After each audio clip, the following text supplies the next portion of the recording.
देखिए स्टूडेंट, आप जो है इस क्वेश्चन को देखिए, क्वेश्चन नंबर 3 को, जो कि क्लास 9th की एनसीईआरटी का क्वेश्चन है, चैप्टर नंबर 12 में से, साउंड में से क्वेश्चन नंबर 3 है, चैप्टर के बीच में दिया हुआ है ये क्वेश्चन।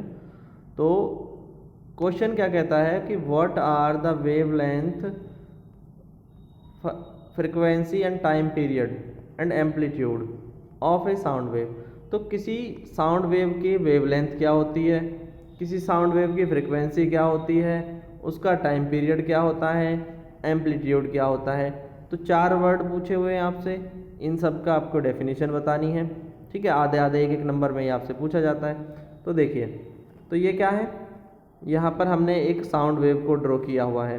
तो ये साउंड वेव हमने ड्रॉ की है। तो साउंड वेव एक चक्कर लगाने में, 1 रिवॉल्यूशन कंप्लीट करने में, तो 1 रिवॉल्यूशन कितना होता है, पहले एक जो है ये क्रस्ट और फिर एक थ्रो। तो एक क्रस्ट एक बार ऊपर गई साउंड वेव, फिर एक बार नीचे आई, और फिर जीरो में जो बीच वाली लाइन है, इस मध्य रेखा तक, ये मिडल लाइन है जिसको कि मीन पोजीशन हम कहते हैं, इतना होता है एक चक्कर। तो एक चक्कर लगाने में जो समय लगता है उसको हम कहते हैं time period. Time taken in to complete 1 revolution, time taken to complete 1 revolution is a time period. तो फर्स्ट ये पॉइंट डिफाइन हो गया। वेवलेंथ क्या होती है, एक पीरियड के दौरान इसके एक ऑसिलेशन में जो डिस्टेंस इसने कवर करी, साउंड ने यहाँ से लेकर के इस पॉइंट से लेकर इस पॉइंट तक की डिस्टेंस कवर करी, तो ये जो लेंथ है, एक इतनी लेंथ कवर करी, तो इसी लेंथ को हम क्या कहते हैं, देखिए मैं पेन चेंज करता हूँ, तो इस लेंथ को हम क्या कहते हैं, लैम्डा। और यही लैम्डा क्या है, वेवलेंथ। तो दूसरा पॉइंट आपका डिफाइन हो गया। फ्रीक्वेंसी क्या होती है, फ्रीक्वेंसी क्या होती है, देखिए फ्रीक्वेंसी को अगर समझना है तो मान लो कि ये साउंड वेव यहाँ से स्टार्ट हुई इस पॉइंट से, और ये 1 सेकंड में इस पॉइंट तक पहुँच गई फाइनल तक।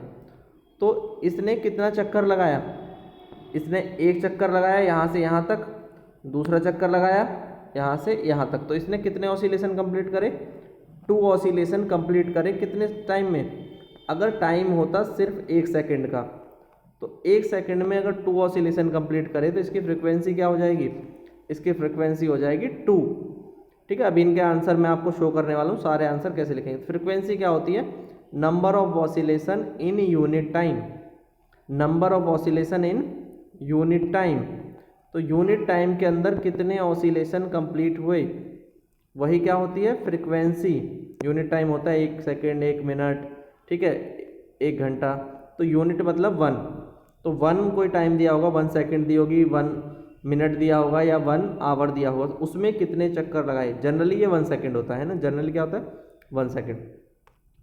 अब एम्पलीट्यूड की बात करते हैं। एम्पलीट्यूड क्या होता है, तो ऊपर की ओर ये वेव जा रही है, ऊपर की ओर है ना, तो ऊपर की ओर ये मैक्सिमम कहाँ तक जा रही है, इस हाइट तक, या फिर नीचे की ओर किस हाइट तक जा रही है, तो ये इस हाइट तक जा रही है। तो ये क्या है, यही है एम्पलीट्यूड। तो ये क्या है, एम्पलीट्यूड है। ठीक है, मीन पोजीशन से मैक्सिमम डिस्प्लेसमेंट, मीन पोजीशन से मैक्सिमम जो डिस्प्लेसमेंट हो रहा है यहाँ तक का, इस डिस्प्लेसमेंट को हम क्या कहते हैं, एम्पलीट्यूड कहते हैं। ठीक है, तो ये एम्पलीट्यूड होता है मैक्सिमम पोजीशन से, ये जो गैप है, और इधर भी आप देख सकते हैं इसको, और इधर भी, तो दोनों में इक्वल होगा। तो ऊपर वाला जो पार्ट है जो ये रोटेट हो रहा है, इसको कहते हैं क्रस्ट, और नीचे वाले पार्ट को कहते हैं थ्रो। तो एक क्रस्ट का मैक्सिमम या एक थ्रो का जो मैक्सिमम डिस्प्लेसमेंट है, वही क्या है, एम्पलीट्यूड है। चलिए इनका आंसर देखते हैं। तो आंसर्स आपको कैसे लिखने हैं, देखो वेवलेंथ क्या होती है, वेवलेंथ होती है डिस्टेंस 2 कंजुकेटिव रेयर फ्रैक्शन और कंजुकेटिव कंप्रेशन में, यानी कि सेम ही बात है। एक यहाँ से यहाँ तक 2 कंजुकेटिव, ये क्या हो गए, ये हो गए हमारे क्रस्ट या थ्रो या रेयर फ्रैक्शन और कंप्रेशन।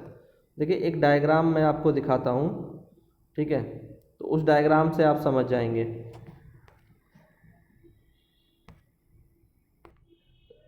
इस डायग्राम में देखेंगे तो क्या है, यहाँ पे कंप्रेशन और रियर फ्रैक्शन ये दे रखे हैं, ये कंप्रेशन, फिर ये रियर फ्रैक्शन, ये कंप्रेशन, फिर ये रियर फ्रैक्शन।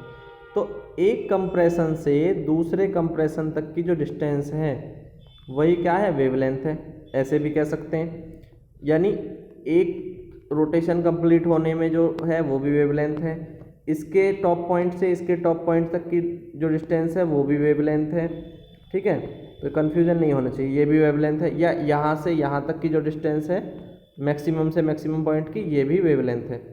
ठीक है, क्लियर हो गया। तो ये डिस्टेंस क्या होती है, दो लगातार कंजुगेटिव रियल फ्रैक्शन या फिर दो लगातार कंप्रेशन के बीच की दूरी।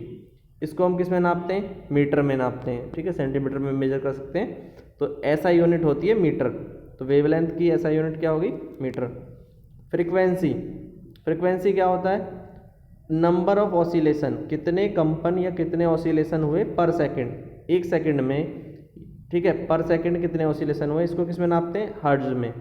हर्ट्ज जो यूनिट होती है वो क्या होती है, देखो फ्रीक्वेंसी होती है 1/T। फ्रीक्वेंसी का फॉर्मूला होता है 1/T। तो फ्रीक्वेंसी जो है 1/T होती है, इसकी वजह से जो सेकंड इनवर्स हैं, तो सेकंड इनवर्स ही सेकंड की पावर -1 को ही क्या कहा जाता है, हर्ट्ज कहा जाता है। ठीक है, सेकंड इनवर्स को ही क्या कहते हैं, हर्ट्ज कहते हैं। ये फ्रीक्वेंसी होती है किसकी, ये यूनिट होती है फ्रीक्वेंसी की।